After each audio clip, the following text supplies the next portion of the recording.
దేవుని నామానికి మహిమ కలుగును గాక.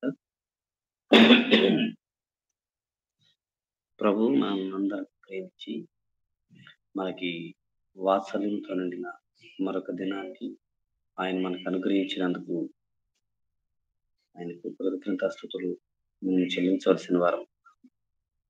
దేవుని మహాప్రేమ వాత్సల్యాన్ని బట్టి శ్రేష్టమైన ఈవిగా ప్రభువు మనకి ఈ దినాన్ని ఇచ్చి మరొక పర్యాయం తన ప్రేమను మన ఎడల వ్యక్తీకరిస్తున్నారు ఆయన.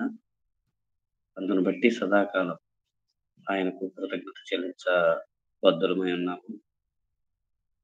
మరి గూగుల్ మీట్ లో చేరి ఉన్న ప్రియులైన అందరికీ మన రక్షకుడు గొప్ప దేవుడైన యేసు ప్రభు వారి సర్వశ్రేష్టమైన నామములో అందరికీ శుభాలు, ఉదయకాలపు వందనాలు తెలియజేస్తున్నాము.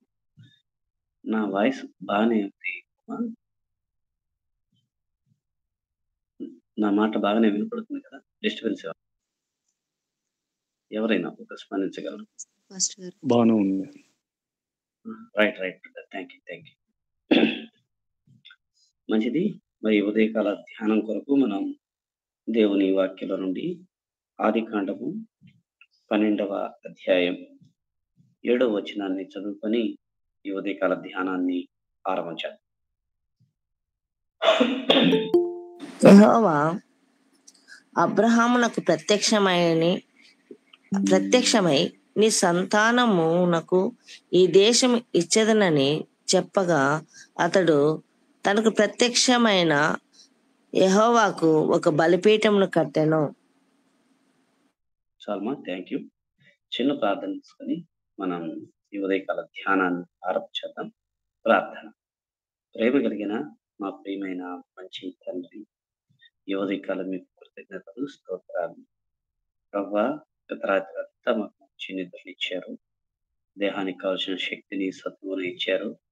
మీరు మమ్మల్ని ప్రేమించి ఈవిగా మరొక రోజునిచ్చి మా ఆయుష్కాలాన్ని పొడిగించి మీ సన్నిధిలో ఉండే అవకాశం ఇచ్చి మిమ్మల్ని స్తుతించి ఈ కృపను దయచేసినందుకు స్తోత్రాలు చెల్లిస్తాను. మీ పిల్లలముగా, మీ విడలముగా మీ పాదాల దగ్గరికి రావడానికి సహాయం చేశారు తండ్రి. మేమందరము మరి ఎవరే మీ పాదాల దగ్గర కూర్చున్నాం. మీరు పరమ బోధకులు, గొప్ప దేవుడు నాయన.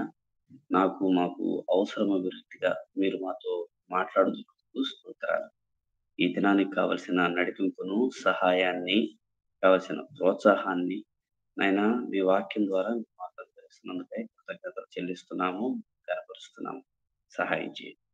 మీ సన్నిధిని బట్టి వందనాలు తండ్రి. వినబడే మీ మాటలకు మేము సంపూర్ణ విధేయులమై మీ వాక్యాన్ని బట్టి సంతసిస్తూ అత్యధికంగా ఆనందిస్తూ విశ్వాస జీవితంలో లేకపోను మీరు అనుగ్రహించినందుకై స్తోత్రాలు చెల్లిస్తున్నాము.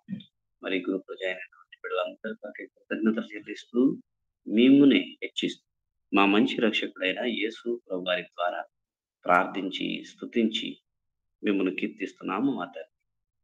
ఆమేన్. మంచిది.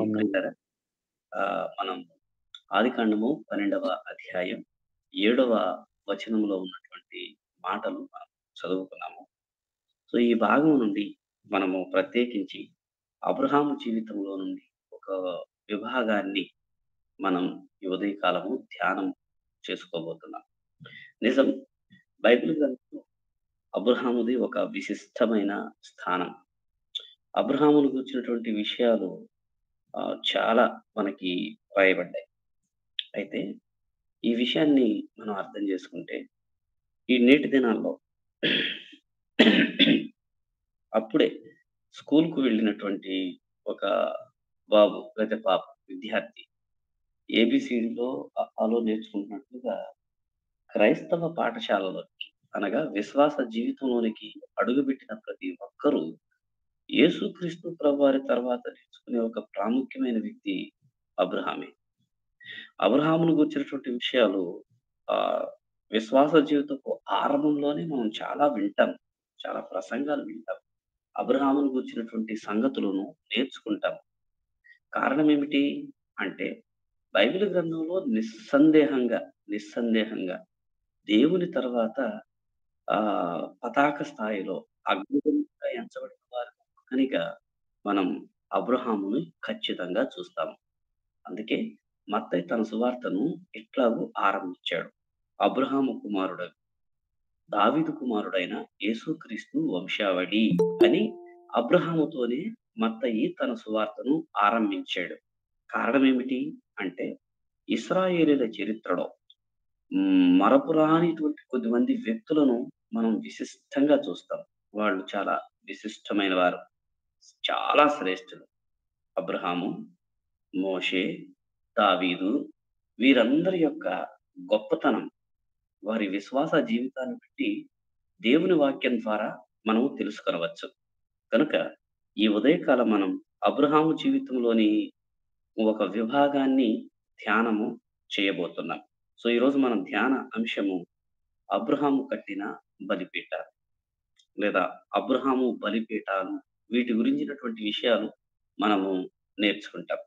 ప్రభునందు ప్రియమైన సోదరి సహోదరులారా, అబ్రహాము జీవితాన్ని బైబిల్ గ్రంథంలో ఆదికాండంలో 13 అధ్యాయాలలో రాసుకున్నట్లుగా మనం గమనించవచ్చు. అయితే ఈ 13 అధ్యాయాల్లో ఉన్నటువంటి అబ్రహాము జీవితం, ఆయన యొక్క విశ్వాస జీవితపు వయసు సుమారుగా 100 సంవత్సరాల పైచిలుకు అని మనం గుర్తించవచ్చు. అవును, చూడండి ఈ మాట చూడండి. 12వ అధ్యాయం 4వ వచనం. యెహోవా అతనితో చెప్పిన ప్రకారము అబ్రహాము వెళ్ళెను, లోతు అతనితో కూడా వెళ్ళెను. అబ్రాము హారాను నుండి బయలుదేరినప్పుడు 75 ఏండ్ల ఈడు గలవాడు. రైట్ మార్చాలి. అబ్రహాము హారా నుండి కనానుకు రావడానికి బయలుదేరినప్పుడు అబ్రహాం వయసు 75 సంవత్సరాలు అని ఆదికాండం 12వ అధ్యాయంలో మనం చూడవచ్చు. 25వ అధ్యాయం, ఆదికాండము 25వ అధ్యాయం 7వ వచనం. అబ్రహాము బ్రతికిన సంవత్సరములు 175. చాలు, థ్యాంక్ యూ. అబ్రహాము బ్రతికిన సంవత్సరాలు 175 సంవత్సరాలని ఆదికాండం 25వ అధ్యాయంలో చూస్తాం. సుమారుగా అబ్రహాము కనానుకు రావడానికి హారాను నుండి బయలుదేరినప్పుడు అతని వయసు 75. మరి కనాన్లో అతడు ముక్తి పొందే నాటికి అతని వయసు 175. అంటే అంటే అబ్రహాము యొక్క విశ్వాస జీవితపు వయసు, అంటే ఎన్ని సంవత్సరాలు ఆయన విశ్వాస జీవితాన్ని కలిగి ఉన్నాడు? సుమారుగా 100 సంవత్సరాల కంటే పైచిలు. సరే, ఉజ్జాయింపుగా లేదా టూకీగా మనం ఒక 100 సంవత్సరాల విశ్వాస జీవితాన్ని అబ్రహాము కలిగి ఉన్నట్లుగా మనం గుర్తించవచ్చు. నిజమే, మన జీవితాల్లో కూడా చాలా సార్లు మనం విశ్వాస జీవితపు వయసుని లెక్కిస్తాం. విశ్వాస జీవితపు వయసుని లెక్కిస్తాం. మన వయసుని లెక్కించినట్లుగానే, నేను యేసు ప్రభు నమ్ముకొని 5 సంవత్సరాలైంది బ్రదర్, 10 అయింది, 15 అయింది, 20 సంవత్సరాల జీవితం ఉంది, 15 సంవత్సరాలు, 25 సంవత్సరాల పరిచర్య జీవితం ఉంది అని ఇట్లా విశ్వాసపు వయసుని, పరిచర్య వయసుని లెక్కించడం నేటి దినాల్లో పరిపాటిగా మనం చూస్తున్నాం. మరొక మాట చెప్పాలంటే, నేటి దినాల్లో విశ్వాస జీవితపు వయసు గౌరవానికి ఒక ప్రత్యేకమైనటువంటి ఏమంటారు కారణంగా, గుర్తుగా కూడా ఉండడం మనము చూస్తాం. అబ్రహాము 100 సంవత్సరాల కంటే పైచిలుకగా ఆయన విశ్వాస జీవితాన్ని కలిగి ఉంటే, ఆయన జీవితాన్ని సుమారుగా 13 అధ్యాయాల కంటే ఎక్కువ రాయడం బైబిల్లో మనం చూసినప్పుడు, అబ్రహాము జీవితంలో 4 బలిపీఠాల నిర్మాణం చేసినట్లుగా మనం గుర్తించవచ్చు. సో ఈ 100 సంవత్సరాల విశ్వాస జీవితంలో ఈ 13 అధ్యాయాలలో రాయబడినటువంటి అబ్రహాము జీవిత చరిత్రలో సుమారుగా 4 బలిపీఠాలను అబ్రహాము నిర్మించినట్లుగా మనం ఈ భాగంలో గుర్తిస్తాం. ప్రభునందు ప్రియమైన సోదరి సహోదరులారా, యేసు ప్రభుని మనం అంగీకరించిన వారిగా, రక్షించబడిన వారిగా, దేవుని తెలుసుకున్న వారిగా మన వ్యక్తిగత విశ్వాస జీవితాలలో ఖచ్చితంగా బలిపీఠాల యొక్క ఆవశ్యకత, అవసరత నేటి దినాలలో ఖచ్చితంగా ఉంది. అంటే ఈ మాట చెప్తున్నప్పుడు మనం కూడా రాళ్లతో మన ఇళ్ల దగ్గరో, మన స్థలాల్లో, మందిరాల దగ్గరో ఖచ్చితంగా ఒక బలిపీఠాన్ని కట్టమని, ఆ బలిపీఠం మీద దేవునికి జంతువులను బలి అర్పించమని? అలా కాదు. అబ్రహాము బాహ్య సంబంధమైన కనబడే రాళ్లతో చేయబడినటువంటి బలిపీఠాన్ని నిర్మాణం చేసి వాటి మీద దేవునికి బలి అర్పించి ఉండవచ్చు. అయితే దేవుడు మన నుండి కోరుతుంది బాహ్య సంబంధమైన బలిపీఠాలు కానే కాదు. ఆయన మన హృదయంలో నుండి, మన హృదయం నుండి, హృదయ సంబంధమైనటువంటి బలిపీఠ నిర్మాణాలు దేవుడు మన నుండి ఆశిస్తున్నాడు. ఇశ్రాయేలుకి దేవుడు సున్నతి అనే ఆజ్ఞనిచ్చాడు. కానీ అపోస్తలుడైన పౌలు 2వ అధ్యాయంలో దాన్ని చెప్తూ హృదయ సంబంధమైన సున్నతిని దేవుడు ఆశిస్తున్నాడు అని అన్నాడు. అలాగే పాత నిబంధనలో బలిపీఠాల నిర్మాణాన్ని మనం చూస్తాము. అయితే దేవుడు మన నుండి హృదయ సంబంధమైన బలిపీఠాలను ఆయన ఆశిస్తున్నాడు అన్న విషయాన్ని మనము గుర్తించవలసిన వారమై ఉంటున్నాం. ఎందుకని అంటే క్రైస్తవ జీవితపు నిర్మాణంలో బలిపీఠం అనుభవం ఖచ్చితంగా మనకు అవసరం. ఎందుకని గమనించాలి. అబ్రహాము బలిపీఠాన్ని తన చేతులతో తానే నిర్మించేవాడు. ఈ మాట మర్చిపోకూడదు. అబ్రహాము ఇంట పుట్టి పెంచబడి అలవర్చబడిన దాసులు చాలా మంది ఉన్నారు. అబ్రహాము గొప్ప ఆస్తిమంతుడు, స్థితిమంతుడు. ఒక్క మాట చెప్తే అబ్బాయి బలిపీఠాన్ని కట్టండి అబ్బాయి అంటే చాలా మంది వచ్చి ఆ నిమిషాల వ్యవధిలోనే బలిపీఠాన్ని నిర్మాణం చేసేవారు. కానీ అబ్రహాం అలా చేయలేదు. ఎందుకంటే తన దేవునికి ఆయన నిర్మించే బలిపీఠాన్ని ఆయన వయసుతో నిమిత్తం లేకుండా ఆయన తన సొంత చేతులతోనే నిర్మించేవాడు. అనగా ఇది మనకేం జ్ఞాపకం చేస్తుందో తెలుసా? మన బలిపీఠాన్ని మనమే నిర్మించుకోవాలి. ఎవరి బలిపీఠం వారే. తండ్రిది తండ్రిదే, తల్లిది తల్లిదే, స్త్రీలది స్త్రీలే, పురుషులు పురుషులదే, యవ్వనస్తులది యవ్వనస్తులే. అంతేగాని తల్లి విశ్వాస జీవితం బిడ్డలకు రాదు. బిడ్డల విశ్వాస జీవితము తల్లిదండ్రులకు అది ఆపాదించబడదు. కనుక ఎవరి విశ్వాస జీవితాన్ని, దేవునితో కలిగినటువంటి అన్యోన్య అనుబంధాన్ని వారే వ్యక్తిగతంగా నిర్మించుకోవాలి అన్నదే బలిపీఠంలో ఉన్నటువంటి అర్థం, పరమార్థం మనం గ్రహించవలసిన విషయం. కనుక బలిపీఠాన్ని అబ్రహాము తన చేతులతోనే నిర్మించేవాడు. నిర్మించి దాని మీద దేవునికి అర్పణలను అర్పించేవాడు. కనుక మనం కూడా బలిపీఠ నిర్మాణం చేసి ఆ బలిపీఠం మీద, హృదయ బలిపీఠం మీద దేవునికి అర్పణలను, సమర్పణలను అర్పించవలసిన వారమై ఉన్నాం. సహజంగా నేటి దినాల్లో అర్పణ, సమర్పణ అనే పదం వినబడితే మన దృష్టికి వచ్చేది ధనము, వస్తువులు, వాహనాలు, ఆహార పదార్థాలు ఇవి. గాని దేవుడు మన నుండి వాటిని ఆశిస్తున్నాడా అని ఆలోచన చేస్తే ఖచ్చితంగా వాటిని కాదు అన్న విషయం మనకు అర్థమవుతుంది. ఎందుకని? ధనం ఆయన ఏం చేసుకుంటాడు? బైబిల్ ఎలా చెప్తుంది? 1000 కొండల మీద పశువులన్నీ నావే గదా అనని. వస్తు వాహనాలు ఆయనకెందుకు? ప్రభు మన నుండి కోరుతున్న అర్పణ వేరై ఉంది. ప్రభు మన నుండి కోరుకునే అర్పణ వేరై ఉంది. బైబిల్ ఎట్లా చెప్తుంది? దేవునికి అనుకూలమైన, పరిశుద్ధమైన, సజీవ యాగముగా మీ దేహములను మీరే సమర్పించుకొనుడని మిమ్మును బ్రతిమాలుకొనుచున్నాను అని రోమా పత్రిక 12వ అధ్యాయం 1వ వచనంలో అపోస్తలుడైన పౌలు రోమా సంఘాన్ని బ్రతిమలాడుతూ ఉన్నాడు. అనగా మనము దేవునికి సమర్పించాల్సింది మన శరీరాన్నే. ఎలాగూ? పరిశుద్ధంగా సమర్పించాలి, దేవునికి అనుకూలంగా సమర్పించాలి, సజీవ యాగముగా సమర్పించాలి. ఇంకా దేవునికి మనం ఏమి సమర్పించగలము అనే ఆలోచన చేస్తే మన జిహ్వ ఫలాలను ఆయనకు సమర్పించవలసిన వారమై ఉన్నాం. ఉపకారం, ధర్మాన్ని ఆయనకు సమర్పించవలసిన వారమై ఉన్నాము. ఇలాగున మనం జ్ఞాపకం చేసుకుంటున్నప్పుడు దేవుడు మన నుండి ఆశిస్తున్న లేదా మనం దేవునికి సమర్పించవలసినటువంటి ఎన్నో విషయాలు మన జీవితంలో అవసరం అని దేవుని వాక్యం మనకు బోధిస్తుంది. ఈ భాగంలో నేను ఒక సంగతిని ఖచ్చితంగా మీ దృష్టికి తీసుకొని రావాలి. ఏమిటా సంగతి అంటే, దేవునికి ఇచ్చే విషయం అని ఎప్పుడైతే మనం మాట్లాడినా, మనం ఎక్కడ విన్నా తటుక్కన మన మనసులో స్మరించే ఒక ప్రత్యేకమైన విషయం ఏమిటంటే ఆర్థికం. అవును గదు. దేవునికి ఇచ్చేవి, నీవు దేవునికి ఏమిచ్చావు, దేవుని కొరకు నువ్వేం చేశావు అనడంతోనే చాలా మంది ప్రస్తావించేది అదే ఆర్థికం. ఎందుకంటే మనిషి దాన్ని చాలా ప్రాముఖ్యమైనదిగా, ప్రాథమికమైనదిగా, ప్రత్యేకమైనదిగా ఎంచడాన్ని మనం చూస్తున్నాం. దశంభాగం ఇంత ఇస్తాను బ్రదర్, నేను కానుకలు ఇంత చేస్తాను, దేవుని మందిరంలో దేవుని కొరకు కొరకు ఇదిగో ఉప్పులు విప్పే వ్యక్తిగా నేను ఉంటాను అని చాలా మంది వీటిని ఎక్కువగా గణనీయమైనవిగా ఎంచుతారు. అంటే దేవునికిచ్చే వాటి విషయంలో మానవుల లిస్టులో మొట్టమొదటి పేరులో ఉండేది ఆర్థికమే, ధనమే. అంటే బైబిల్ చూస్తే నంబర్ 1 అని పెట్టి డబ్బు అని రాస్తారు. కానీ ఆశ్చర్యకరమైన ఒక విషయం చెప్పమంటారా? మన లిస్ట్‌లో మొట్టమొదటి పేరు డబ్బే అయ్యుండొచ్చు. కానీ దేవుని లిస్ట్‌లో మాత్రం అది చిట్ట చివరి పేరు. దేవుడు రాయవలసొస్తే ఇదిగో ఫలాని బ్రదర్ ఎనోష్ అనే ఈ వ్యక్తి నా కొరకు సమర్పించిన వాటి లిస్ట్ ఇది అని 1, 2, 3, 4 అని ఆయన ఎన్ని అంకెలు రాస్తాడో చివ్వరలో పెడతాడు ధనాన్ని. మనం మొదట పెట్టుకుంటాము.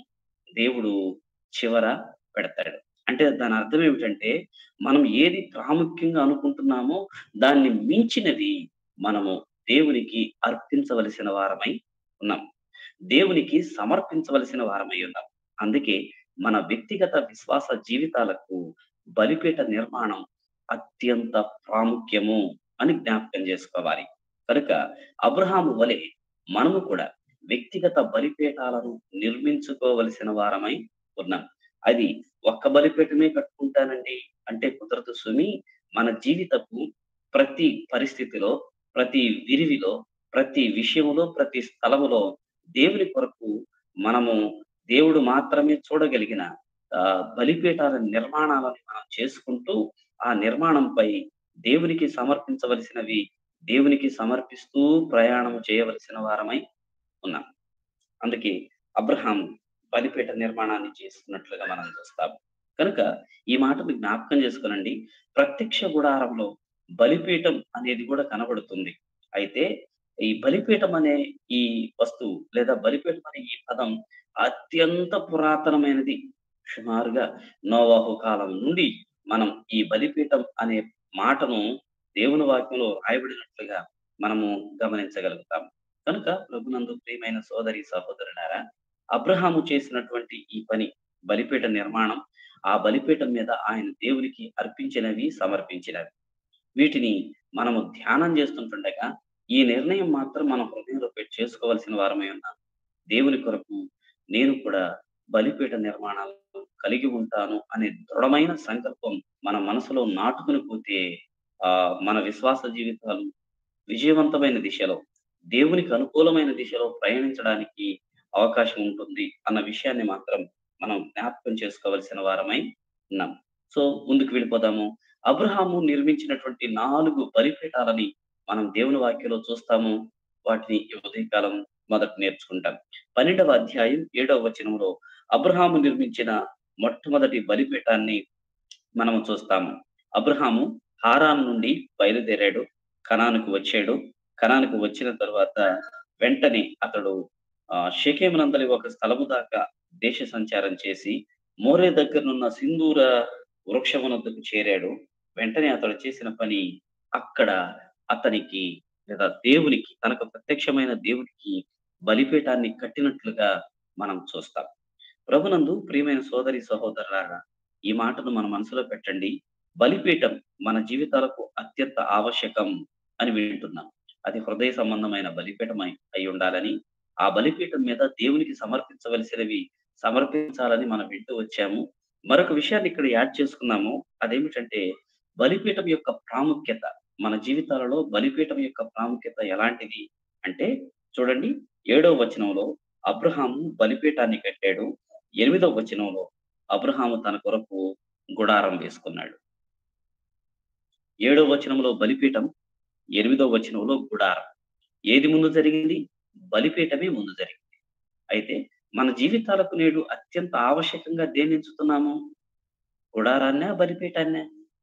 నేటి జీవితంలో అనేక మందికి గుడారమే అవసరం, లేదా ఇంటి నిర్మాణం వారి వ్యక్తిగత అవసరతలు.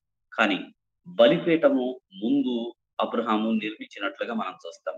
అంటే ఇక్కడ అత్యంత ప్రాముఖ్యంగా ఎంచవలసింది దేవుని కొరకైన విషయమే. యేసు ప్రభువారు దాన్ని చెప్తూ వచ్చారు మత్తయి సువార్తలో, మొదట నా రాజ్యమును నా నీతిని వెదకండి, అప్పుడు అవన్నీ మీకు అనుగ్రహించబడను అని చెప్తూ వచ్చారు. కనుక మొదట మనం ఏమి చేస్తున్నామో అన్నది ప్రాముఖ్యం. తొలి స్థానం ఎవరిది అన్నది ప్రాముఖ్యం. మన ప్రాధాన్యతలు ఏటి విషయంలో ఉన్నవి అన్నది ప్రాముఖ్యం. ఈ మాట జ్ఞాపకం చేయండి. చేస్తున్నాము గదా! అనేది కాదు ప్రాముఖ్యం. ఎప్పుడు చేస్తున్నాం అన్నది ప్రాముఖ్యం. చేస్తున్నాము కదా! అనేది కాదు ప్రాముఖ్యం. వేటిని ముందు చేస్తున్నాం అన్నది ప్రాముఖ్యం. దేవునికి స్థానం ఇచ్చాము కదా! అనేది కాదు ప్రాముఖ్యం. ఏ స్థానం ఇచ్చావు అనేది ప్రాముఖ్యం. కనుక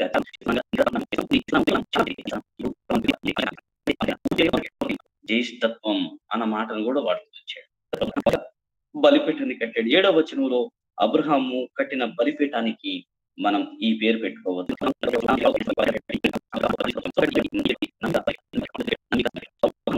ఆ నమ్మికను ఈ బైబిల్ మనకు తెలియజేస్తుంది.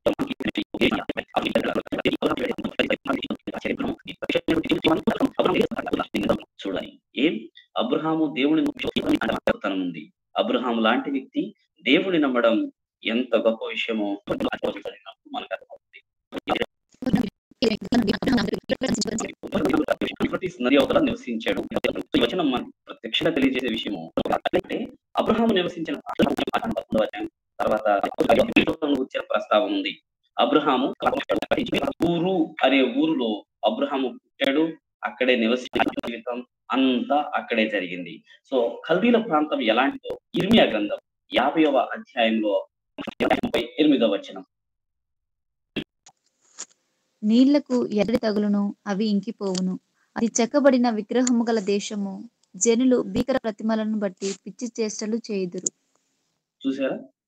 కల్దీల దేశం గురించి ఇర్మియా మాట్లాడుతూ ఉన్నాడు. 50వ అధ్యాయం మొదటి వచనం చూస్తే మనకు అర్థం అవుతుంది. బబులోను గూర్చియు కల్దీయుల దేశమును గూర్చియు ప్రవక్త అయిన ఇర్మియా ద్వారా యెహోవా సెలవిచ్చిన వాక్కు. సో కల్దీయుల దేశం ఎలాంటి దేశం అట? చెక్కబడిన విగ్రహములు గల దేశం. చెక్కబడిన విగ్రహాలు గల దేశం. ఆ చెక్కబడిన విగ్రహాలను బట్టి అవి భీకర ప్రతిమలు అని రాయబడింది. అంటే చిన్న చిన్న బొమ్మలు కాదు, భీకరమైన పెద్ద పెద్ద బొమ్మలు. ఆ వాటిని బట్టి ప్రజలు పిచ్చి చేష్టలు కూడా చేస్తున్నారు. 51వ అధ్యాయంలో కూడా మరొక మాటను మనం చూడవచ్చు. 51వ అధ్యాయం 47వ వచనం. 51:47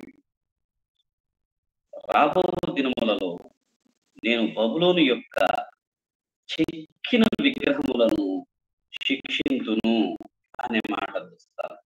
చూశారు కదా?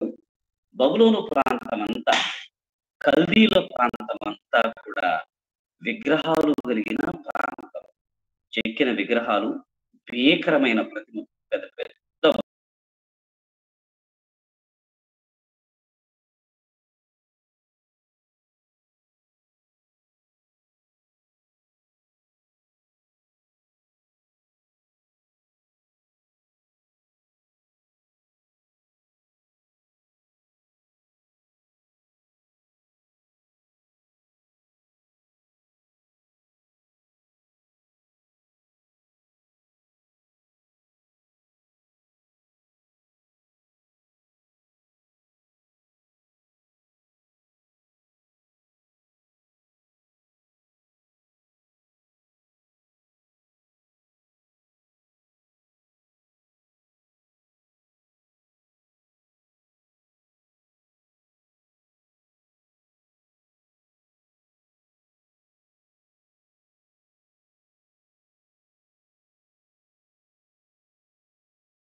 బొమ్మలతో నిండిన ప్రాంతం.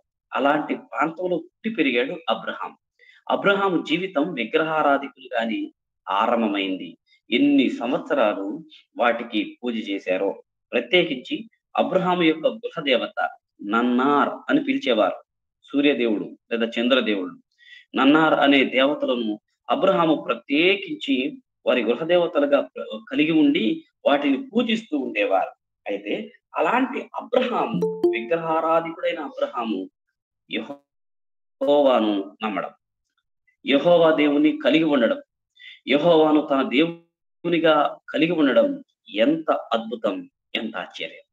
సో అబ్రహాము ప్రత్యక్షంగా చెప్తున్నాడు, నేను యెహోవాను నమ్ముతున్నాను. అందుకే ఆయన కొరకు ఈ బలిపీఠాన్ని కడుతున్నాను అని దేవుడు తెలుసుకునేటట్లుగా, ప్రజలందరూ ఎరిగేటట్లుగా అబ్రహాము కనాన్‌లో బలిపీఠ నిర్మాణం చేస్తూ వచ్చాడు.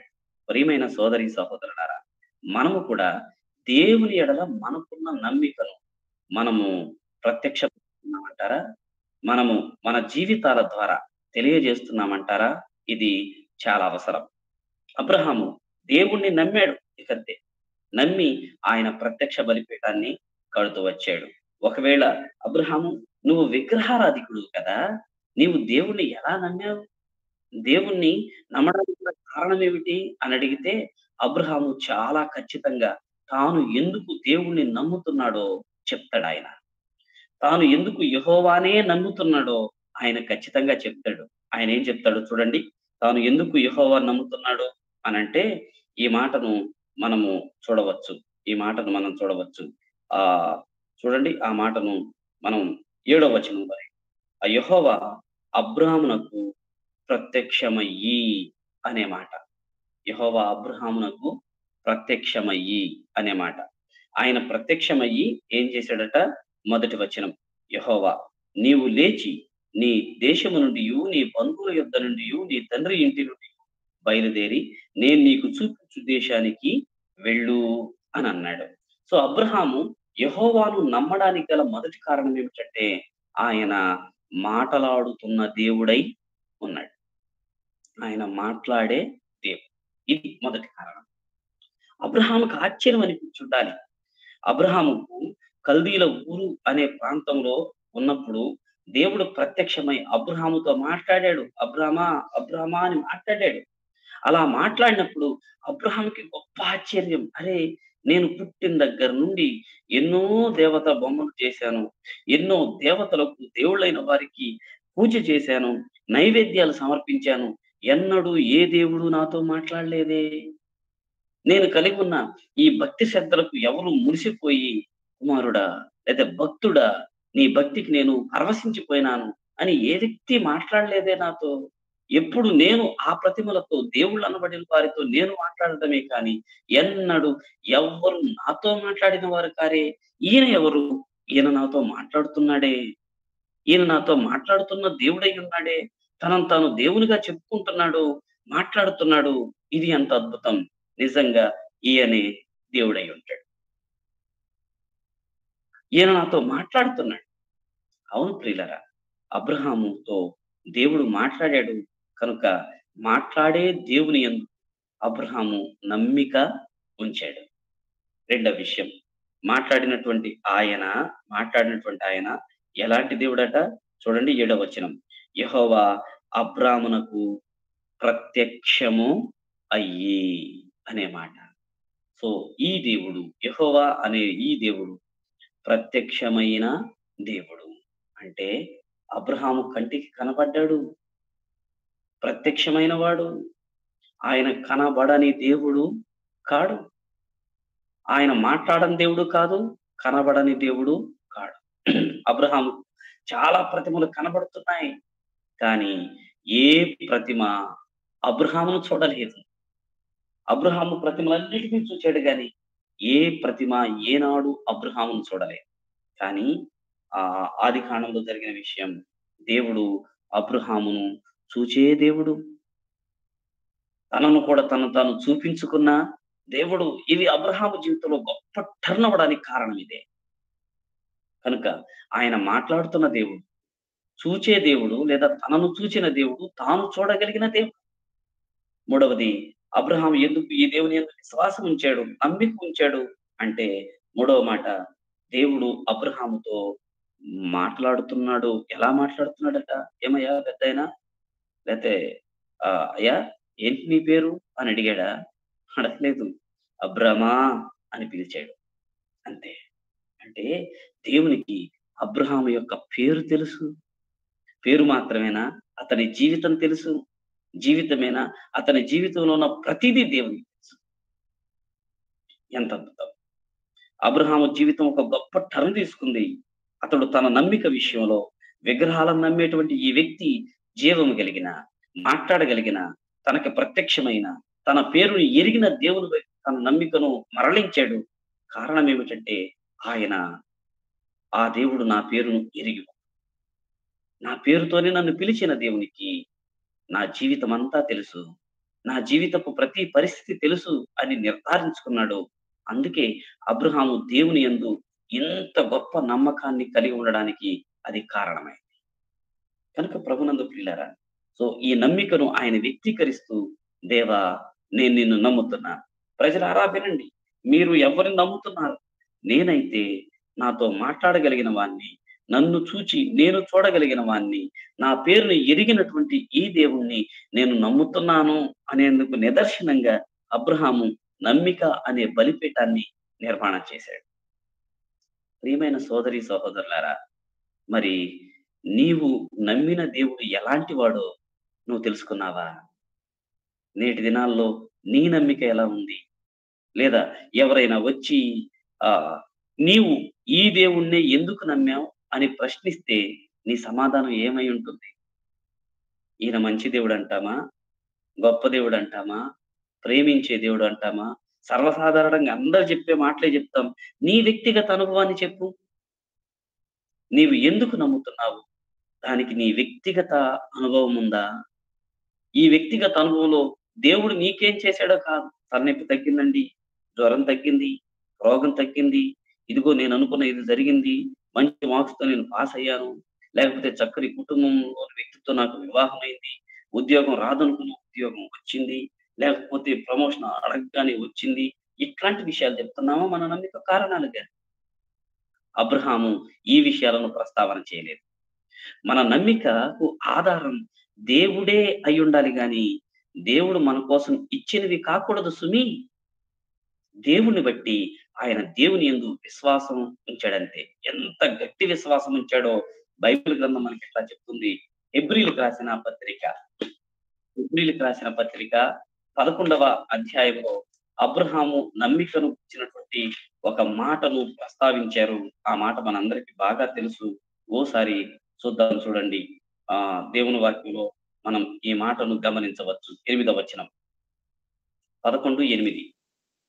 అబ్రహాము పిలువబడినప్పుడు విశ్వాసమును బట్టి ఆ పిలుపునకు లోబడి తాను స్వాస్థ్యముగా పొందనయున్న ప్రదేశమునకు బయలువెళ్ళెను. మరియు ఎక్కడికి వెళ్ళవలెనో అది ఎరుగక బయలువెళ్ళెను. ఆ చివరి మాట ఎంత బాగుంది చూడండి. ఎక్కడికి వెళ్ళవలెనో అది ఎరుగక బయలువెళ్ళెను. అంటే అబ్రహామును దేవుడు పిలిచి, నేను చూపించే దేశానికి రా, వస్తావా అని పిలిచినప్పుడు అబ్రహాం ఏం అడగలేదు. ఏ దేశం? ఏం పేరు? ఎంత దూరం ఉంటుంది? అక్కడ ప్రజలు ఎలాంటి వారు? అక్కడ భోజనం ఎలా ఉంటది? అక్కడ ఆచార వ్యవహారాలు ఎలా ఉంటాయి? ఇట్లాంటివేవి అబ్రహాం అడగలేదు. అవి అతనికేం తెలీదు. తెలియకుండా వెళ్ళింది. అందుకే విశ్వాస వీరుల పట్టికలో అబ్రహాము కుటుంబం అంతా ఉంది. గమనించారా? నిజమే. విశ్వాస వీరుల పట్టికలో చాలా మంది వ్యక్తులు కనపడతారు మనకి. కానీ విశ్వాస వీరుల పట్టికలో ఉన్న ఒకే ఒక కుటుంబం అబ్రహాము కుటుంబమే. అబ్రహాము, శారా, ఇస్సాకు. ముగ్గురు ప్రస్తావన హెబ్రీ పత్రిక 11వ అధ్యాయంలో ఉన్న విశ్వాస వీరుల పట్టికలో ఉంది. కుటుంబంగా ఉన్నారు వాళ్ళు. ఎందుకని? విశ్వాసం విషయంలో, దేవుని నమ్మే విషయంలో అబ్రహాము చాలా దృఢంగా ఉన్నాడు. అబ్రహాము నమ్మింది ఒక్కటే, నాతో మాట్లాడగలిగిన దేవుడు నాకు దొరికాడు. నన్ను చూచే దేవుడు నాకు దొరికాడు. నా పేరుని, నా జీవితాన్ని ఎరిగిన దేవుడిని నేను కలిగి ఉన్నాను. నేను నమ్ముతున్నాను.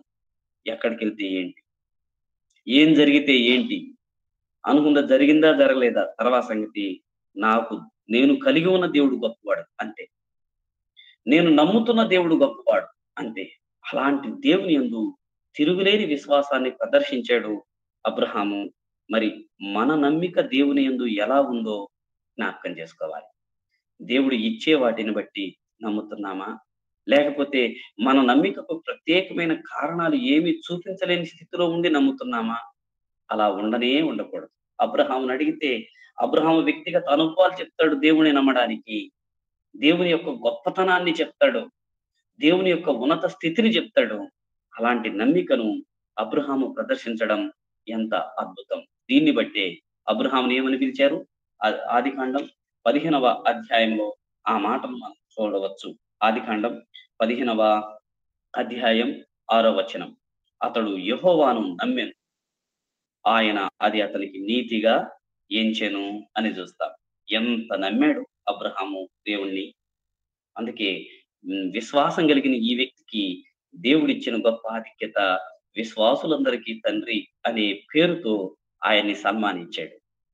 ప్రభునందు ప్రియమైన సోదరి సహోదరులారా, మరి ప్రభునందు మనకున్న నమ్మిక ఎలా ఉంది? మనం ఎలాంటి దేవుణ్ణి నమ్ముతున్నాము? ఆ దేవుని గూర్చినటువంటి అనుభవ జ్ఞానం మనం కలిగి ఉన్నామా? అలాంటి దేవుని నమ్ముతున్నందుకు మనం అతిశయిస్తున్నామా? తిరుగులేని విశ్వాసాన్ని ఆయన యందు మనము కలిగి ఉంటున్నామా? ఇది అబ్రహాము కట్టిన నమ్మిక అనే బలిపీఠం మనకి నేర్పే పాఠం, మనకి చేసే హెచ్చరిక. కనుక అబ్రహాము కట్టిన మొట్టమొదటి బలిపీఠం నమ్మిక బలిపీఠము. ఇలాంటి నమ్మిక అబ్రహాము దేవుని ఎట్లా నమ్మాడు అలాంటి నమ్మికను మనం ప్రదర్శించాలి. అయితే ఈ బలిపీఠం అదే చెప్తుంది, దేవా నేను ఎంత నమ్ముతున్నానో చూడు, నువ్వు మాట్లాడావు, నువ్వు కనపడ్డావు, నా పేరెట్టి పిలిచావు, కనుక ఎక్కడికి రావాలో నువ్వు చెప్పకపోయినా వచ్చేస్తా, నిన్ను బట్టి వచ్చేస్తా. ఇదిగో ఇక్కడికి వచ్చేసానయ్యా, కానీ ఒక్కటి నేను నిన్ను నమ్ముతున్నాను, ఈ బలిపీఠమే దానికి నిదర్శనం. కనుక నమ్మిక బలిపీఠాన్ని అబ్రహాం పెట్టాడు. మన విశ్వాస జీవితాలలో నమ్మిక బలిపీఠాన్ని మనము కూడా నిర్మించుకొని ఎన్నడూ చెక్కు చెదరకుండా ముందుకు సాగవలసిన వారమై ఉన్నాం. కొన్ని పరిస్థితులు మన విశ్వాసాన్ని పరీక్షించవచ్చు, ప్రశ్నించవచ్చు. నీ విశ్వాసం ఎక్కడా అని, నీ విశ్వాసం ఇంతేనా, నీవు కలిగి ఉన్న విశ్వాసం ఇది చేయలేదా అని ఎన్నో ప్రశ్నలు ప్రశ్నించవచ్చు. కానీ ఎన్ని ప్రశ్నలు విశ్వాసానికి వచ్చినప్పటికీ జవాబుగా యేసే ఉన్నాడు. జవాబు ఇవ్వగలిగిన యేసులోనే నేను విశ్వాసం ఉంచాను. 8వ వచనం. అతడు బయలుదేరి బేతేలుకు తూర్పునున్న కొండకు చేరి పడమటనున్న బేతేలుకునకును తూర్పుననున్న హాయికిని మధ్యన గుడారము వేసి అక్కడ యెహోవాకు బలిపీఠము కట్టి యెహోవా నామమున ప్రార్థన చేసెను. చాలా థ్యాంక్ యూ. అబ్రహాము కట్టిన రెండవ బలిపీఠం ఇది. అబ్రహాము బేతేలుకు హాయికి మధ్య గుడారం వేసుకున్నాడు.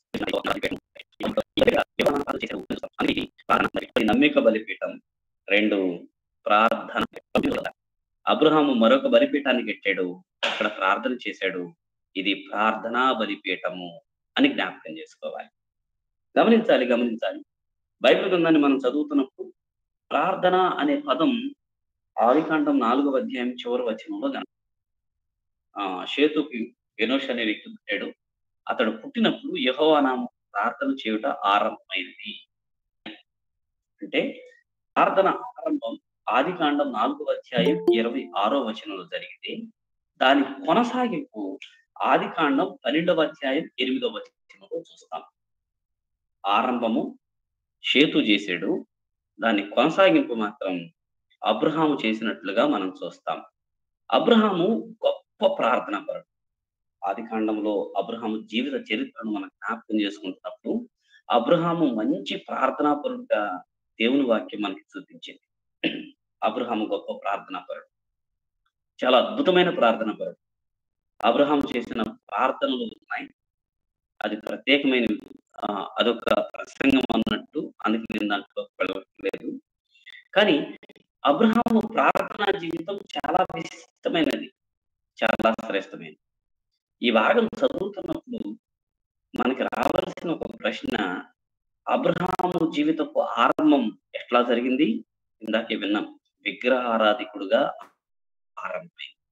విగ్రహారాధనలో నిండి ఉన్నాడు. విగ్రహారాధనతో నిక్షిప్తమై విగ్రహాలను చేస్తూ, అమ్ముతూ, గృహదేవతలను కలిగి ఉండి, భయంకరమైన ప్రతిమలను కలిగి ఉండి, విగ్రహారాధనతోనే జీవితం ఆరంభించిన వాడు. ప్రార్థనా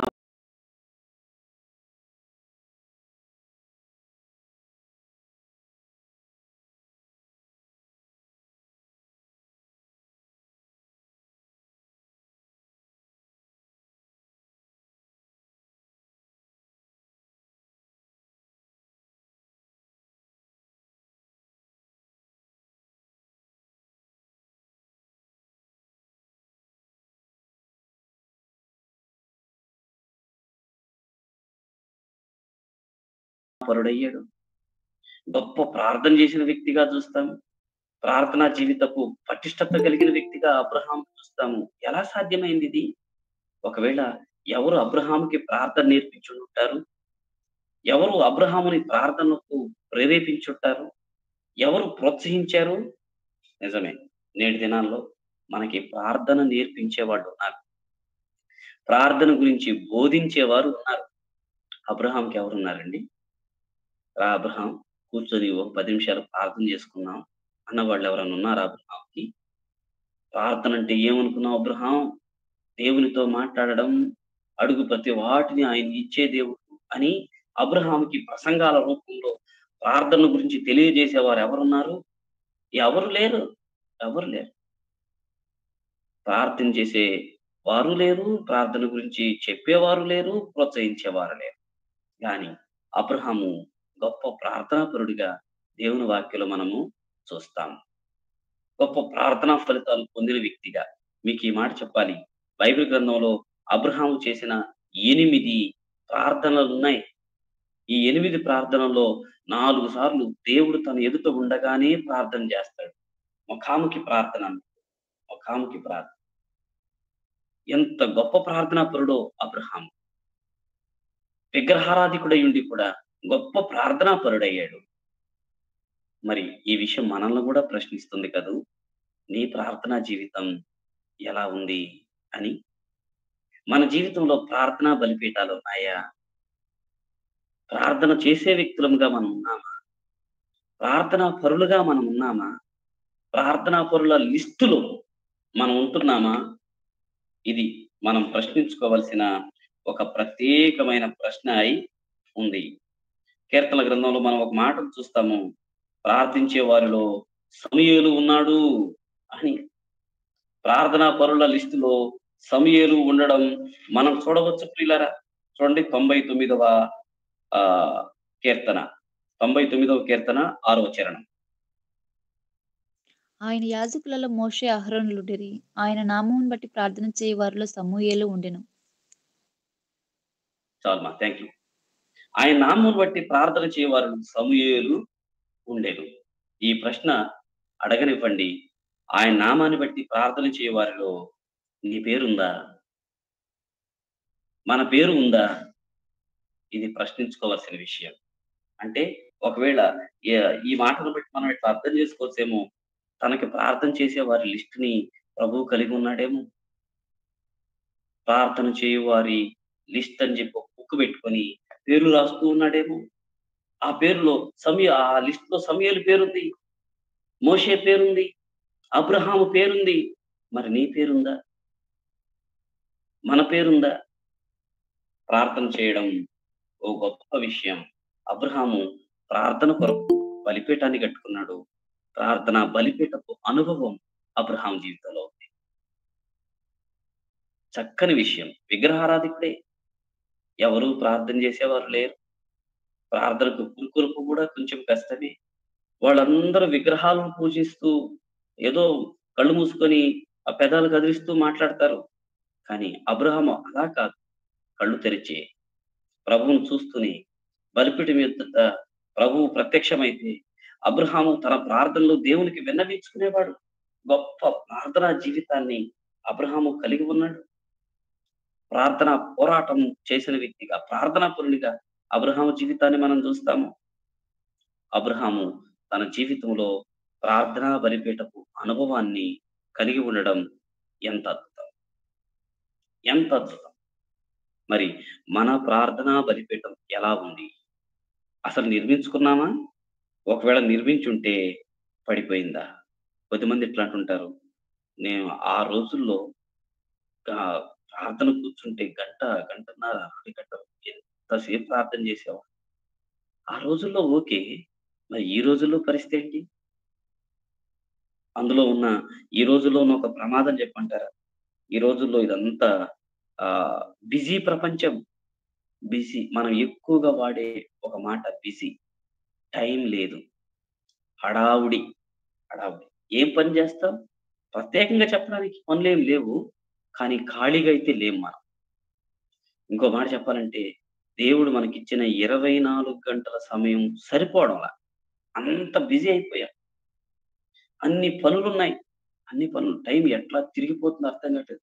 అప్పుడే తెల్లారిందా? అప్పుడు అమ్మో! 9 అయిపోయింది, 10 అయిపోయింది, 1 అయిపోయిందా? సాయంత్రం 4 అయిపోయింది. ఇట్లా మనం ఆశ్చర్యపోతున్నాం. టైం అయిపోయిందే. స్పీడ్‌గా వెళ్ళిపోతుంది. హడావుడి, హడావుడి. వీటిలో పడి ప్రార్థించడానికి టైం దొరకడం లేదు. అదేం చిత్రమో! విడిగా ఉన్నప్పుడు సమయం చాలా స్పీడ్‌గా వెళ్ళిపోతుంది గానీ, ప్రార్థనలో కూర్చుంటే ఆ! బ్యాటరీ అయిపోయిన గడియారంలాగా టైం ఆగిపోయినట్టుంటది. 5 నిమిష 5 నిమిషాలేనా అయింది. నేనింకా ఈ అరగంటో, ముప్పావు గంట అయిందనుకుంటున్నాను. ఇట్లా అయిపోతుంది ప్రార్థనలో కూర్చుంటే. కనుక ప్రియమైన సోదరి సోదరులారా, మన ప్రార్థనా జీవితం ఎలా ఉంది? ఇది ప్రశ్నించుకోవాల్సిన ప్రత్యేకమైన విషయం. కనుక అబ్రహాము రెండవ బలిపీఠాన్ని కట్టాడు. ఆ బలిపీఠం ప్రార్థన బలిపీఠం. మూడో బలిపీఠం చూద్దాం. మూడో బలిపీఠం. 13వ అధ్యాయం 18వ వచనం. అప్పుడు అబ్రాహాము తన గుడారము తీసి హెబ్రోనులోని మమ్రే దగ్గరనున్న సింధూర వృక్ష వనములో దిగి అక్కడ యెహోవాకు బలిపీఠమును బలిపీఠం తీసి ఇప్పుడు బలిపీఠం ఎక్కడ ఇస్తున్నాడట? హెబ్రోన్‌లో మమ్రే దగ్గరనున్న సింధూర వృక్ష వనంలో దిగాడు. అక్కడ యెహోవాకు బలిపీఠము కట్టాడు. సో, ఇది అబ్రహాము నిర్మించిన మూడవ బలిపీఠం. ఈ బలిపీఠం హెబ్రోనులో ఉంది. హెబ్రోనులో నిర్మించుకున్నాడు.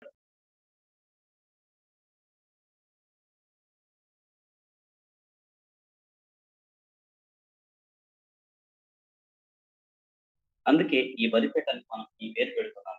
ఇది సహవాస బలిపీఠం. అబ్రహాము నమ్మిక బలిపీఠాన్ని కట్టుకున్నాడు. ప్రార్థనా బలిపీఠాన్ని నిర్మించాడు. మూడవదిగా సహవాస బలిపీఠాన్ని అబ్రహాము కలిగి ఉన్నాడు. మూడవ బలిపీఠం సహవాస బలిపీఠం. సహవాస బలిపీఠం. ఎందుకని? హెబ్రోను అంటే సహవాసం అని కదా అర్థము. అందుకే ఇది సహవాస బలిపీఠం. ప్రభునందు ప్రియులారా, ఇప్పుడు అబ్రహాము దేవునితో సహవాసం చేస్తున్నాడు. సహవాసం అంటే కలసి జీవించే అనుభవంలోనికి వెళ్ళాడు. కలసి జీవించే అనుభవంలోనికి. అబ్రహాము దేవుని నుండి ఒకటే కోరాడు, అయ్యా నువ్వేదో వచ్చి వెళ్ళిపోవడం కాదు. నేను నీతో సహవాసం చేయాలనుకుంటున్నాను. నువ్వు నాతోనే ఉండాలి. నేను నీతోనే ఉండాలి. ఇది అబ్రహాం కోరుకుంటున్నాడు. చాలా సార్లు మనం ఈ భావంతో పాటలు పాడతామేమో కదా!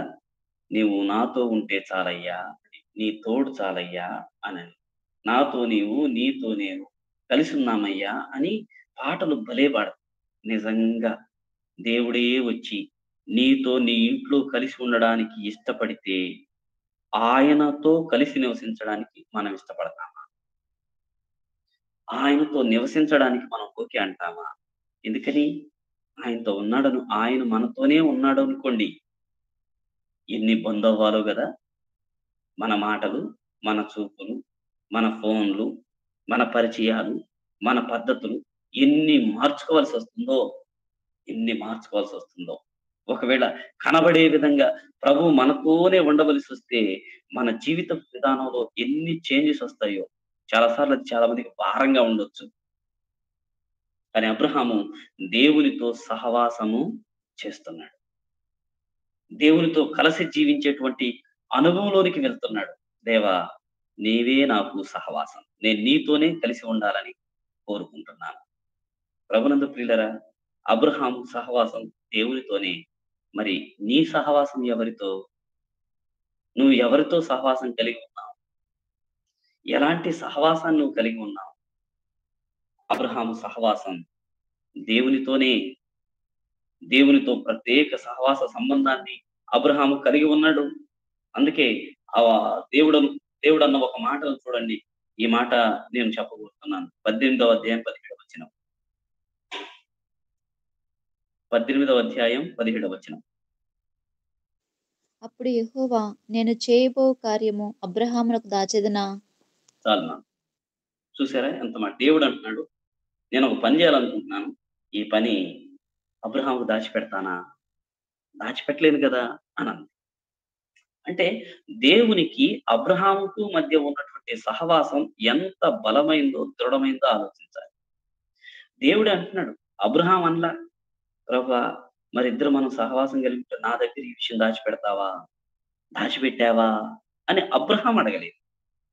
దేవుడే అంటున్నాడు. నేను దాచిపెడతానా ఈ విషయాన్ని? నో, నో, నో, దాచిపెట్టను. చెప్పేస్తాను. ఎందుకంటే అబ్రహాము నా సహవాసం కలిగిన వ్యక్తి. అబ్రహాము నా స్నేహితుడు గదా! నేను ఈ విషయాన్ని అబ్రహాముకి ఎట్లా దాచిపెట్టగలను? దాచిపెట్టను.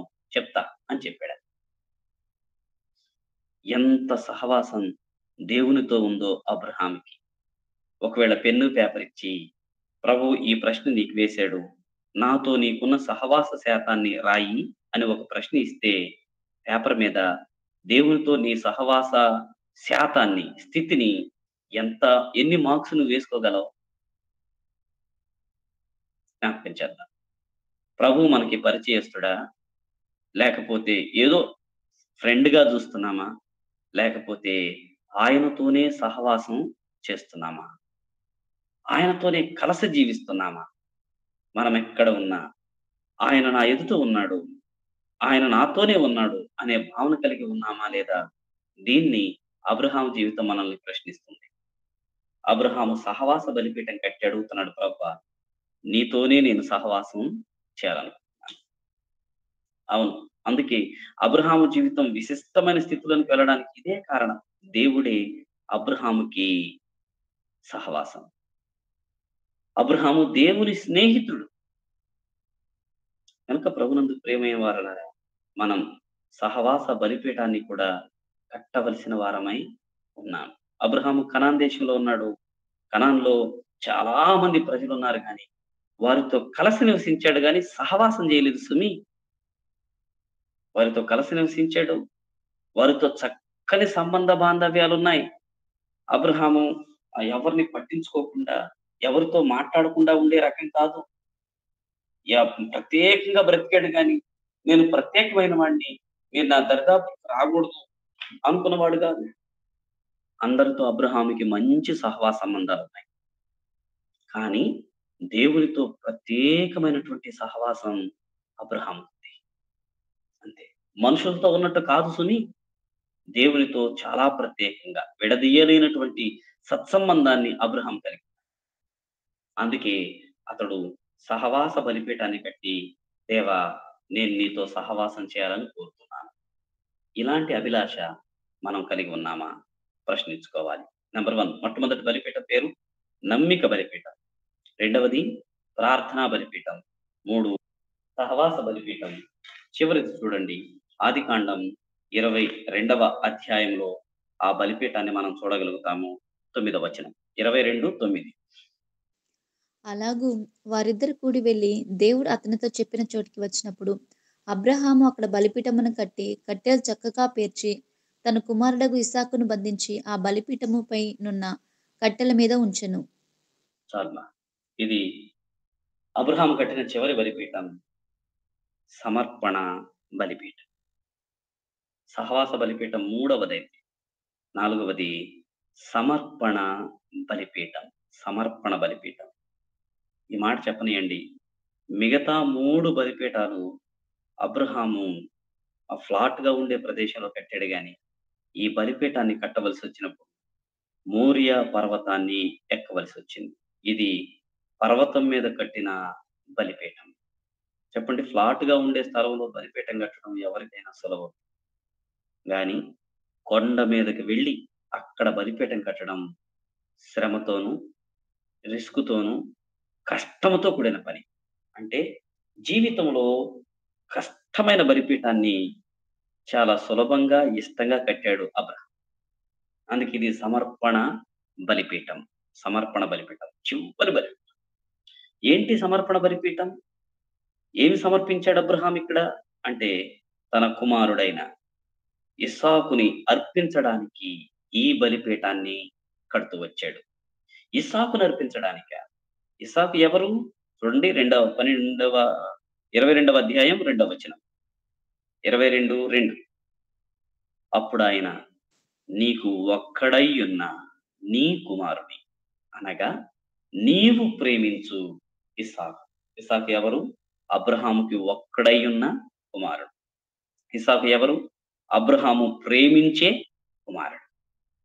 అబ్రాహాముకి ఒక్కడై ఉన్న కుమారుడిని, తాను ప్రేమించే కుమారుడిని ప్రభువుకి సమర్పించడానికి ఈ బలిపీఠాన్ని నిర్మాణము చేసుకున్నాడు. ప్రభునందు ప్రియులారా, ఈ బలిపీఠ నిర్మాణ విషయంలో అబ్రాహాము ఏమాత్రం వెనకడుగు వేయలేదు. ఏమాత్రం వెనకడుగు వేయల. ఆలోచించలేదు. అలసత్వం చూపించలేదు. అనుమానించలేదు. దేవుడు చెప్పాడు, అబ్రాహాము మోరియా దేశానికి వెళ్ళు, పర్వతం దగ్గరికి నేను నీకు చూపించిన చోట నీ కుమారుడైన ఇస్సాకుని బలి ఇవ్వు అని చెప్తే అంతే. చూడండి 3వ వచనం ఈ మాట ఉంది, తెల్లవారినప్పుడు అబ్రాహాము లేచి అని. అంటే 22వ అధ్యాయంలో జరిగిన ఈ మొదటి 2 వచనాలు రాత్రిపూట జరిగాయి. పొద్దున్నే ఎర్లీ మార్నింగ్ లేచి రెడీ అయిపోయి వెళ్ళిపోయాడు అంతే. ఆలస్యం చేయలా. అంటే ఎంత స్పీడ్ గా దేవుడు చెప్పిన ఈ పని, సమర్పించే పని చేయడానికి అబ్రాహాం సిద్ధపడ్డాడు. అది కూడా దేవునికి సమర్పించడం ఏ జంతువు, కాయో, ఫలమో, వాహనమో, వస్తువులు, డబ్బు, ధనము, కనకము అయితే అంత ఆశ్చర్యపడనవసరం లేదు. కానీ అబ్రాహాముకి ఒక్కడై ఉన్న కుమారుణ్ణి, అబ్రాహాము ప్రేమించే కుమారుణ్ణి సమర్పించవలసి రావడం. వెనకడుగు వెయ్యలేదు ప్రియులారా. అబ్రాహాము చూసారా, బలిపీఠ నిర్మాణాల్లో ఒక్కొక్క మెట్టు ఎదుగుతూ దేవునికి సమర్పించే విషయంలో వెనకాడని స్థితికి వెళ్ళిపోయాడు. ఈ ప్రశ్న మనం కూడా వేసుకున్నాం. మన సమర్పణ జీవితం ఎలా ఉంది? మన క్రైస్తవ జీవితంలో సమర్పణ జీవితం ఎలా ఉంది? అబ్రాహాము తనకి ఒక్కడై ఉన్న కుమారుని ఇవ్వడానికి, సమర్పించడానికి వెనకాడలేదు. తను ప్రేమించే కుమారుణ్ణి సమర్పించడానికి వెనకాడలేదు. కష్టమైన వెనకాడలేదు. శ్రమైన వెనకాడలేదు. పర్వతం మీద ఎక్కి అర్పించవలసి వచ్చిన వెనకాడలేదు. ఇష్టపడ్డాడు. మరి నువ్వు ఇష్టపడుతున్నావా? కొన్నిసార్లు ఉంది ఒక్కటేనేమో, కొన్నిసార్లు నువ్వు ఎక్కువగా ప్రేమించేదేమో, నువ్వు బాగా ఇష్టపడేదేమో, ఒకవేళ అది సమర్పించడం నీకు కష్టమేమో, ఇబ్బందిగా ఉందేమో, ఆయన సమర్పించడానికి ఇష్టపడే వ్యక్తులుగా ఉంది. అబ్రాహాము సమర్పించాడు. అందుకే ఇది సమర్పణ బలిపీఠం. ఈ మాట చెప్పి నేను ముగించాలనుకుంటున్నాను. మన జీవితాల్లో చాలా సార్లు మనం దేవునికి సమర్పించేందుకు బదులుగా దేవుని నుండి పొందుకునేందుకు బలి ఆసక్తిని చూపిస్తాం కదా. ఒకసారి 2 పేపర్లు తీసుకొని దేవుడు నీ నుండి కోరుకునేవి, లేకపోతే నువ్వు దేవునికి ఇచ్చినవేంటి, దేవుని నుండి నువ్వు పొందుకున్నవేంటి అని రాస్తే ఏ పేపర్లో ఎక్కువ ఉంటాయి? మనం దేవునికి ఇచ్చినవా, దేవుని నుండి మనం పొందుకున్నవా? లేదా దేవుని నుండి మనం పొందుకోవాలని కోరుకుని ఎక్కువ ఉంటాయా, దేవునికి మనం ఇవ్వాలనుకుని ఎక్కువ ఉన్నాయా? ఈ మాట ఖచ్చితంగా నన్ను చెప్పనియండి.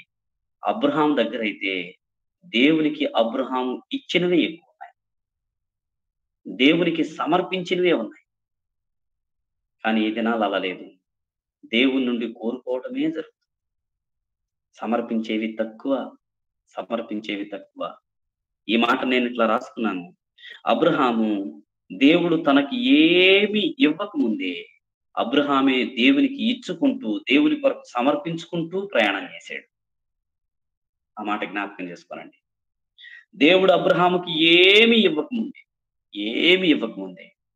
అబ్రహామే దేవునికి ఇచ్చుకుంటూ, సమర్పించుకుంటూ వెళ్ళాడు. కదా! జ్ఞాపకం ఉందా? అబ్రహాము కనానుకొచ్చేటప్పటికి అబ్రహాముకి దేవుడు ఏమి ఇచ్చాడండి? సంతానం ఇస్తానన్నాడు. గొప్ప పేరిస్తానన్నాడు. ఏమన్నా వచ్చినాయా? సంతానం ఇచ్చాడా? గొప్ప పేరొచ్చిందా? లేదు. కానీ అబ్రహాం మాత్రం దేవునికి ఇచ్చుకుంటూ, సమర్పించుకుంటూ వెళ్ళాడు. ఏమిచ్చాడు? తన తండ్రి ఇంటిని వదిలేసాడు. దేశాన్ని, బంధువుల్ని ఇచ్చుకుంటూ ప్రయాణం చేశాడు. అబ్రహాము జీవితంలో ఇవ్వడం ఉంది, సమర్పించడం ఉంది. సమర్పించే విషయంలో అగ్రగణ్యుడిగా అబ్రహామును చూస్తాం. అబ్రహాం కట్టుకున్న ఏ బలిపీఠం చెక్కు చెదరలేదు తన విశ్వాస జీవితంలో. సమర్పించుకుంటూ వెళ్ళిపోయాడు. చివరికి తనకు ఒక్కడయ్యున్న తాను ప్రేమించే కుమారుడైన ఇస్సాకుని సమర్పించడానికి కూడా వెనుతీయలేదు. ఈ మాట నేననడం కాదు ప్రియులారా, దేవుడే అన్నాడు ఆ మాట. 12వ వచనం 22:12. అప్పుడు ఆయన, ఆ చిన్నవాని మీద చెయ్యి వేయకుము, అతనేమియు చేయకుము. నీకు ఒక్కడయ్యున్న నీ కుమారుని నాకియ్య వెనుక తీయలేదు గనుక నీవు దేవునికి భయపడువాడవని ఇందువలన నాకు కనబడుతున్నదనెను. దేవుడు చెప్తున్న మాట. నేను చూశానయ్యా, నీ సమర్పణ నేను చూశాను. నీవు నా యందు కలిగి ఉన్న భయభక్తులు నేను చూశాను అబ్రహాం అని చెప్తున్నాడు. ఈ మాట చూద్దాం. నీ సమర్పణ జీవితాన్ని దేవుడు చూడగలుగుతున్నాడా? దేవుని యందు నువ్వు భయభక్తులు కలిగి ఉన్నావు అని నీ సమర్పణ జీవితాన్ని బట్టి దేవుడు నీతో చెప్పగలుగుతున్నాడా? ప్రియమైన సోదరి సహోదరులారా, దేవుని నుండి మనం ఏదో పొందుకుందామని ఆశించడం కాదు. దేవుని కొరకు సమర్పించుకునే స్థితిలోనికి మనం రావాలి. అదేంటన్నా మనకేముందని ఏమీ లేకపోవచ్చు, ఉన్నదేదో అదే. నీకు ఒక్కడై ఉన్న ఒక్కటే ఉంది అబ్రహాం దగ్గర. ఇచ్చేయిలా, సమర్పించేయిలా. ఒకే అప్పం లేదా కొన్ని అప్పాలే చేసుకుని ఆ ఒక్క పూట భోజనమే ఉంది విధవరాల దగ్గర, సారెపతు విధవరాల దగ్గర. ఇచ్చేయిలా. కనుక సమర్పణ జీవితం కలిగి ఉండటమే క్రైస్తవ జీవితానికి అత్యంత శ్రేష్టం. అలా ఉంటే దీవెనలు నిజంగా మన జీవితంలో ఉంటాయి. నా గిన్నె నిండి పొర్లుతున్నది. శ్రేయస్కరమైన ఆశీర్వాదాలు పొందుకొని అనేకులకు ఆశీర్వాద కారకులుగా మనం మిగిలిపోతాం. కనుక ప్రియమైన సోదరి సహోదరులారా, విగ్రహారాధికుడుగా ఆరంభమైన జీవితం దేవునికి గొప్ప సమర్పణ చేసే వ్యక్తిగా, సమర్పణ కలిగిన క్రైస్తవ జీవితంగా లేదా సమర్పణ కలిగిన విశ్వాస జీవితం కలిగిన వ్యక్తిగా అబ్రహాము జీవితాన్ని ముగింపులోనికి మనం చూస్తాం. మరి మన జీవితం సమర్పించే విషయంలో ఎలా ఉందో మనం ఒక్కసారి పరిశీలన చేసుకుందాం. మన జీవితాలను పరిశీలన చేసుకుందాం. కనుక సమర్పణ బలిపీఠాన్ని మనం కట్టి ఇష్టంతో, ఈ మాట జ్ఞాపకం చేసుకోవాలి, ఇష్టముతో, ప్రేమతో, ఆసక్తితో, స్వచ్ఛందంగా మనము దేవునికి సమర్పించుకుంటూ వెళ్ళగలిగితమా అనేకులకు మాదిరి అవుతాం. దేవుని మహిమపరచబడతాడు. దేవుని దీవెన మనకి కలుగుతుంది. మనం అనేకులకు ఆశీర్వాద కారకులుగా మిగిలిపోతాం. అందుకే అబ్రహాము జీవితపు బలిపీఠాలు మనకి నేర్పించే పాఠాలు ఇవే. ప్రభు మన జీవితంలో ఈ 4 బలిపీఠాలు కలిగి ఉండాలని ఆయన కోరుతున్నాడు. నమ్మిక బలిపీఠం, ప్రార్థన బలిపీఠం, సహవాస బలిపీఠం, సమర్పణ బలిపీఠం. చివరిలో ఈ మాట చెప్పి నన్ను ముగించనివ్వండి. ఆ మాట ఏంటంటే, ప్రభు మన కొరకు తన ప్రాణాన్నే సమర్పించినప్పుడు, తన దేహాన్ని అప్పగించుకొని సిలువలో మరణించి రక్తమే కార్చి మన కొరకు త్యాగం చేసినప్పుడు మనం ఆయనకి సమర్పించేది ఏం విషయం, ఏమంత గొప్ప విషయం కాదు. కనుక సిలువ త్యాగాన్ని జ్ఞాపకం చేసుకుంటూ క్రైస్తవ విశ్వాస జీవితంలో సరిపోయిన ప్రభువుకు అనుకూలమైన సమర్పణ జీవితాన్ని మనం అందరం కలిగి ఉండి ముందుకు సాగుదాం. అట్టి కృప దేవాతి దేవుడు మనందరికీ అనుగ్రహించను గాక. ఈ మాటలు ఇద్దరితో ముగిస్తున్నాము. Thank you. దేవునికి మహిమ కలుగును గాక. ఈ దినాన మనకు చక్కని వర్తమానం అందించిన దైవజనులకు ప్రత్యేకమైన వందనాలు. అబ్రహాము జీవితంలో తాను నిర్మించుకున్న 4 బలిపీఠములను గురించి దైవజనులు మనకు మంచి వర్తమానం అందించారు. మొదటిగా నమ్మిక బలిపీఠం అని, అదేవిధంగా ప్రార్థన బలిపీఠము, సహవాస బలిపీఠము, సమర్పణ బలిపీఠం అని మనకు అనేక విషయాలు తెలియజేశారు. మనం కూడా మన హృదయాలను దేవునికి సమర్పించుకొని మన ప్రార్థన అనే బలిపీఠం మనము నిర్మించుకొని సహవాసం కలిగి మనం దేవునితో సమర్పణ కలిగి జీవించినట్లు ఈ దినాన మనకు మంచి వర్తమానం అందించిన దైవజనులకు ప్రత్యేకమైన వందనాలు తెలియజేస్తున్నాను. ప్రేరేపించబడిన వారు విన్న వాక్యాన్ని బట్టి ప్రార్థించాలని ప్రభు పేరు తెలియజేస్తున్నాను.